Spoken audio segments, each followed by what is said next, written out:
සුබ දවසක්. මම අද හදන්නේ බයිට් සයිස් පොල් රොටි. මේක උත්සව අවස්ථාවකට ගන්න පුළුවන්. එහෙම නැත්නම් තේ වෙලාවට පොඩි ස්නැක් එකක් වගේ ෆින්ගර් ෆුඩ් එකක් විදිහට. එහෙම නැත්නම් ප්ලැටර් එකකට වගේ තියන්නත් පුළුවන්. එයා ෆ්‍රයි එකේ ලේසියෙන් හදා ගන්න පුළුවන්. ඕන ලිපේ හදා ගන්නත් පුළුවන්. මම ගත්තේ වියලි පොල් නැත්නම් ඩෙසිකේටඩ් කොකනට්. කෝප්ප දෙකක් ගත්තා. මේකට මද රස්නේ වතුර කෝප් එකමාරක් වගේ දාලා විනාඩි 10ක් විතර තිබ්බා. පොල් වලට වතුර උරා ගන්න. මම කලින් කරපු රොටි හදන විදිහේ වීඩියෝ එකක් තියෙනවා. මම ඒකත් ඩිස්ක්‍රිප්ෂන් බොක්ස් එකේ දාලා තියන්නම්.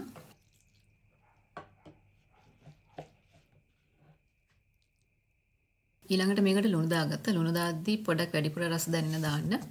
එතකොට පිටි දැම්මට පස්සේ ලුණු රස ගන්නට එනවා. හැබැයි කලින් ලුණු දාලා පුරුදු නැත්නම් පරිස්සමෙන් දාන්න. මොකද ලුණු වැඩි වුණොත් ඔක්කොම අපරාධ වෙන්න පුළුවන්. මම පොල් ටික කොටස් කීපයකට වෙන් කරගත්තා.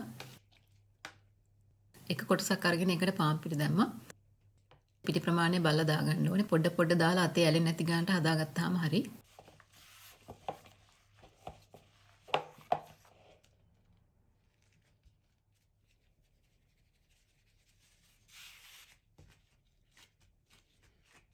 මම මුලින්ම හැදුවේ පොඩි කූරු හැඩය. එහෙම නැත්නම් චිප්ස් වගේ හැඩය. මේකට පිටි ටිකක් අරගෙන තුනී කරගත්ත අවශ්‍ය ඝනකමට. මේක පොඩ්ඩක් ඝනකම විදිහට තුනී කරගන්න ඕනේ. මොකද මේකේ පැති ඔක්කොම එක සමාන විදිහට කපා ගන්න ඕනේ හින්දා. මේක ලෑල්ලක තියලා වගේ කපන්න පුළුවන් නම් හොඳයි. සිලිකන් මැට් එක වගේ කපන්න එපා. මොකද මේක පොඩක් තදින් කපන්න ඕනේ. එතකොට මැට් එකත් කැපෙන්න පුළුවන්.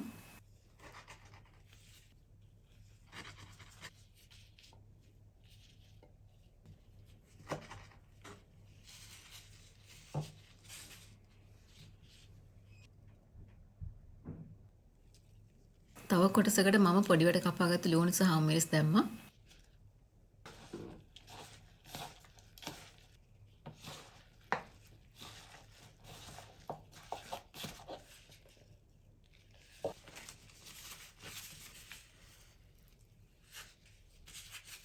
මේක ටිකක් තුනී විදිහට තමයි මම ගත්තේ.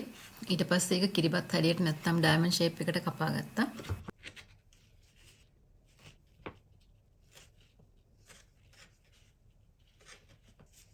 මම ස්වීට් වර්ෂන් දෙකකුත් හැදුවා. එකකට ජෑම් දැම්මා. ඒක හැබැයි හදද්දී භාජනය ඇල්ලේ ගලව ගන්න පොඩ්ඩක් අමාරු වුණා. ඒ හින්දා ජෑම් දාලා හදනවා නම් බේකින් පේපර් එකක් උඩ වගේ තියලා තමයි කර කරගන්න ඕනේ. මම ෆොයිල් එක තියලා ගත්තා. හැබැයි ෆොයිල් එකෙත් ඇලුනා. තව කොටසකට මම චොක්ලට් චිප්ස් දැම්මා. මේකේ ප්‍රශ්නේ වුණේ චිප්ස් ඇත්තටම රහ නැහැ. හොඳයි කියන බ්‍රෑන්ඩ් එක ගත්තේ වුණාට ඒක බේක් කරද්දී දියුණේවත් නැහැ. මට හිතෙන්නේ ඒක වැඩිපුර තියෙන සීනි. චොක්ලට් දාපු එක මම හැදුවේ ස්පයිරල් ෂේප් එකට.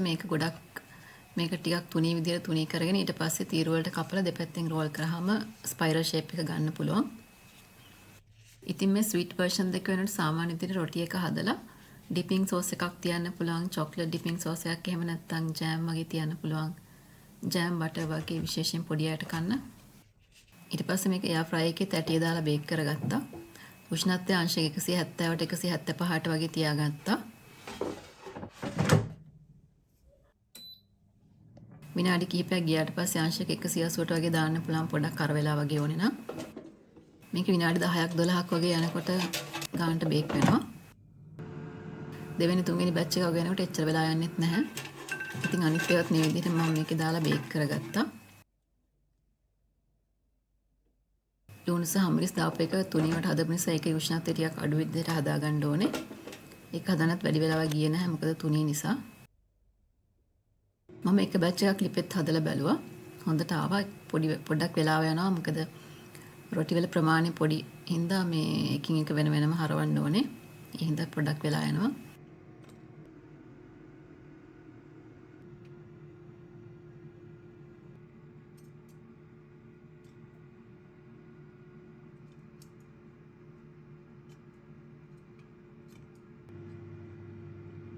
ඉතුරු පිටි ටිකෙන් ඔක්කොම ස්පයිරල් ෂේප් එකට හදලා oven එකට දැම්ම බැච් එකක් බලන්න කියලා.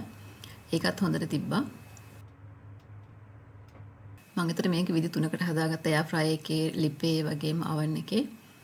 ඒ විදිහට හදපේව තමයි මේ තියෙන්නේ. මේ වගේ ඇත්තටම කිසිම වෙනසක් නැහැ. හදන්න යන කාලේ තමයි පොඩ්ඩක් එහෙම වෙන්නේ. ලිපේ හදපු එක නම් ක්‍රිස්පි ගතිය පොඩ්ඩක් අඩුයි. හැබැයි එයා ෆ්‍රයි එකේ oven එකේ වනම් ක්‍රිස්පි ගතිය හොඳට තිබ්බා.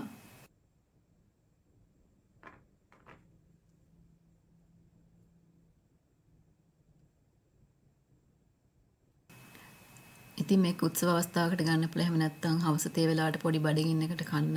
මේ වගේ පොඩි බැච් එකක් හදාගන්න පුළුවන් ඉක්මනට එයා ෆ්‍රයි එකේ.